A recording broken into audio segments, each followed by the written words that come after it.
It's a moment students and staff at one coastal school in Knox County have been waiting years for to break ground on their new career and technical education building.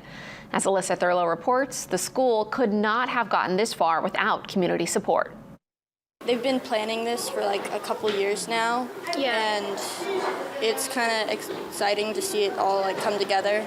Bringing the trades, technology, and innovation back to public education. That's been the goal of St. George School for a number of years. Their belief is students in grades preschool through 12th grade deserve access to hands-on, minds-on technical education that will prepare them for their future careers. The school is partnering with Midcoast School of Technology in Rockland to develop a career technical education program and build a CTE makerspace building. The program at the small school is growing, so school officials say more space is needed. Tinkercad helps me learn how to organize shapes into designs, problem solve, and persevere. On Thursday, the school held an assembly so students could show the community how this project has helped keep them engaged in the classroom while learning lessons they can take with them into the real world. It's fun, but challenging. When you make a mistake, you have to either fix it, or sometimes if it's a big mistake, you have to scrap the idea and start it from the start. 3, 2,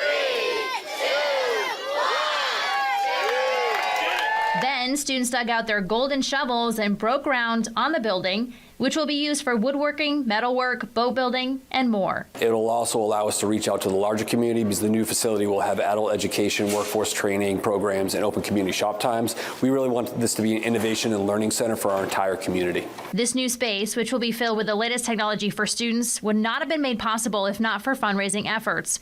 More than $2.8 million was raised for the project. One of the school's earliest supporters was the late Linda Bean, a Maine entrepreneur and granddaughter of L.L. Bean.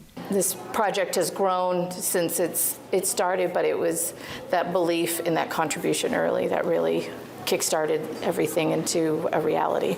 Local businesses believe in the school's vision too. Steel Pro in Rockland is just one of the project's 33 business sponsors. This is going to be contagious. This is going to spread into other school systems in the mid-coast and across the state, and then it's going to be very, very powerful for all of us. The CTE Makerspace facility is slated to be completed by fall 2025. Alyssa Thurlow, WABI TV5 News, St. George.